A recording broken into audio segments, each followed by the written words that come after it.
Cindy? Yes, Mommy? Oh, would you stand over here, dear? Here. What you doing?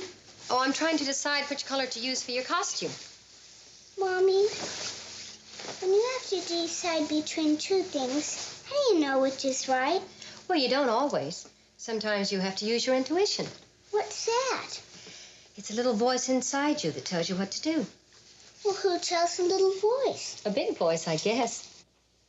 Suppose it tells you to do two different things at the same time. Well, then, my love, you've got a problem.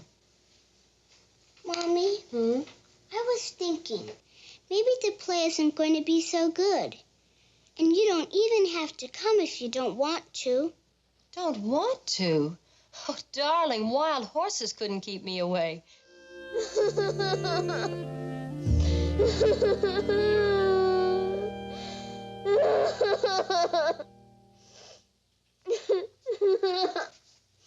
Sweetheart. Sweetheart, I know that crying helps some. But I think it would help more if you went downstairs and apologized to Alice. Apologize? Why? Well, deep down, you know that Alice didn't deliberately throw away your papers. And you just said that out of anger. Isn't that true? Well, isn't it? I guess so. Well, it's just like Greg accusing you of destroying his tape. You didn't do that. You're right, Mother. Of course not.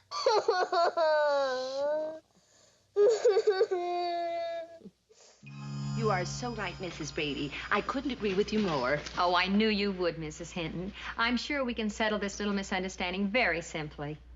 How would we do that? Well, you could just talk to your husband about your son. Oh, I couldn't do that. Why not? Well, that's man's business. If I poked my nose in that, Ralph would be terribly upset. You mean you won't talk to your husband? Ralph has very strong opinions about raising boys. Yes, I'm aware of that. If I try to talk to him about Buddy, he tells me, buzz off. And of course, I buzz off. Well, Mrs. Hinton, Whatever Ralph thinks is fine with me. Well, surely you must have some feelings on the matter, Mrs. Hinton. Oh, I listen to Ralph. And I think you'd be well advised to listen to what Ralph has to say, too, Mrs. Brady. Frankly, I don't care what Ralph has to say, Mrs. Hinton.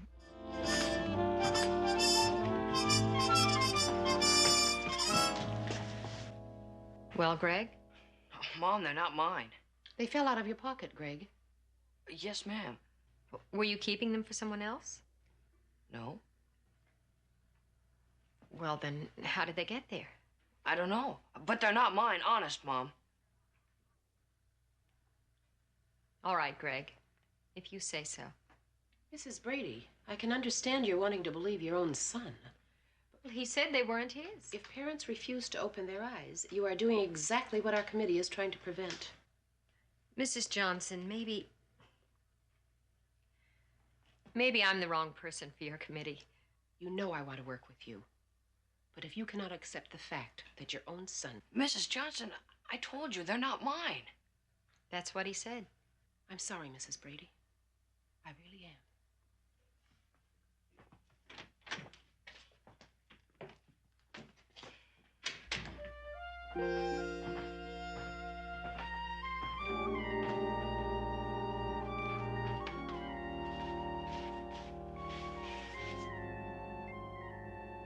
Do you really believe me, Mom? Yes, Because I'm your son, or you think I'm telling the truth? because I think you're telling the truth. If I was in your place, I'm not sure I'd believe me. Well, Greg, someday when you're a parent, maybe you'll see things differently. One, Hey, what's going on here? Those are really cute. This is Miss Crocker, our gym teacher. Oh, how do you do, Miss Crocker? How do you do? 1, 2, 1. What are they for? Well, we're doing a skit on our teachers on Jamboree night. You know, rib 'em a little. Well, that's the best time to rib them, after your final grades. And speaking of grades, you two have finals this week. I finished all my studying, Mom. So did I. That's why I'm helping Marcia with these puppets. I'm Mrs. Saunders, Marcia's English teacher. Oh, hello. And this is Mr. Price, the science teacher. And now, students, we take up the study of chlorophyll. Chlorophyll is a Greek word. Chloro means green, and I guess Phil is the guy who discovered it. You got Mr. Price down perfect. He's the toughest teacher I've ever had. You have him this term, don't you, Peter? I sure do. Well, just remember, Scoop Brady, you have finals, too. So don't neglect your studies because of that column. Don't worry, Mom. Everything's real cool. Oh, yeah, well, just make sure it doesn't warm up. 1, 2, 1. You know, Mom, you and Dad were right about my overdoing it. I was doing anything and everything just to be popular. Well, dear, you were trying for instant popularity. And like we said, just be yourself. You'll be popular. Dirty, but popular. I'm giving up all my clubs except for the one that I really like. Ceramics? They use clay, don't they? Ceramics? Come on, let's try and get you cleaned up.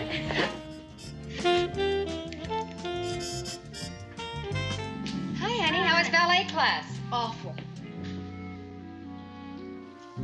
Jan? Marcia and Cindy told me about the recital. I'm really sorry, honey. They also told me you quit your ballet class. Mom, I'm about as graceful in ballet slippers as an elephant is in ice skates. Oh, Jan, you can't be all that bad. I am. I'm Miss Stumblefoot of the century.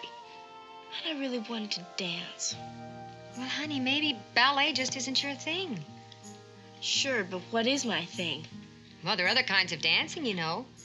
Miss Clarette's school teaches tap, jazz, folk. Yeah, that's true. Well, you'll never know unless you try. Think about it.